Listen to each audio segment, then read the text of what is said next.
As we age and as our parents age, many of us ask, well, where am I going to live? And it can be a really daunting question to have mulling around in our heads. I'm going to break down the 3 key options for where we can live as we age and go through the pros and the cons of each of these choices so that hopefully you have more information to make a decision that is right for you. All right, so the first one is actually aging in your own home. So the pros of this: people love to be in their same neighborhood. They're familiar with their favorite grocery store. They know how to drive to their place of worship. They've got friends and neighbors in the area who they've known for many years, who look out for each other. And let's face it, there is no place like home. So many of us love the home that we've lived in for many years and would like to stay there as long as possible. Sometimes the home that we've lived in for many years can have deferred maintenance or just be honestly high maintenance in terms of the various things that we have to manage. And only you will know at a certain point, have you reached your limit with managing that, or would you like to continue? Also, the downside is that it has a great kitchen, but you've got to use it. So your existing home will not have dining services, and it won't have a driver unless you use something like a taxi service, Uber, or Lyft. Aging in place in your own home can be really economical.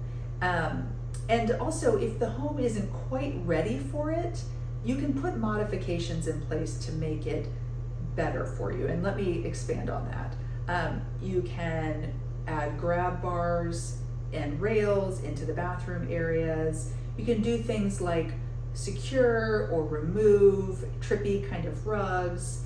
You can put in place services, lawn services, pool services, regular home maintenance of your HVAC system, et cetera, et cetera.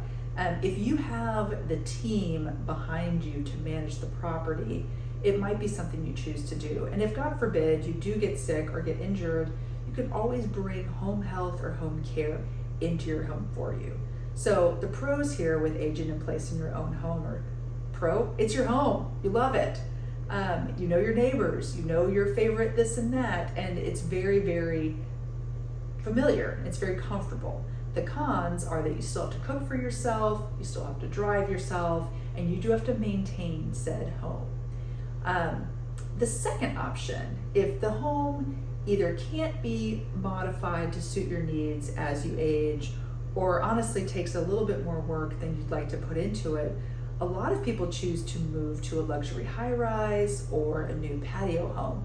These are built in such a way that you have first floor living and it's new construction. So there's just fewer things that can go wrong. It doesn't mean there's not maintenance, there's just kind of fewer things that come up as surprises. The upside is that oftentimes these properties might have a valet or a concierge. You still have neighbors, but they're just new neighbors. The downside is they might have a beautiful kitchen, but there's no one there to use it other than you. So you do have to cook for yourself, and typically you have to find your own transportation or drive yourself from point A to point B, although they might be kind enough to bring your car around for you, which is also very nice. The third option that many people look at is senior living.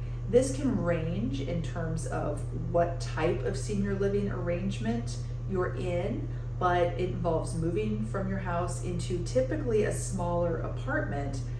There are a ton of activities. There's a lot of like-minded neighbors who are at a similar life stage. There are dining services, which is really great.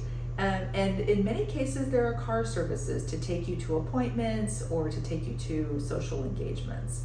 The downside is that it is a move and it is less space than they're used to. And depending on the economics, it can be expensive in terms of either the one-time deposit that you make or the monthly rent that you pay to live there. So it's something to consider, but it is not without its trade-offs. So you can see from my conversation that there are 3 distinct options in terms of where to live as we age. The first is aging in place in your own home. The second is moving to a newer luxury condo or patio home that's more accessible. And the third is a senior community. Now, those are a lot of decisions, there's pros and cons, and not one answer is right for everybody. So I would encourage you to consult with a company like New Thresholds, sit down and go through your individual circumstances and develop a plan that's right for you.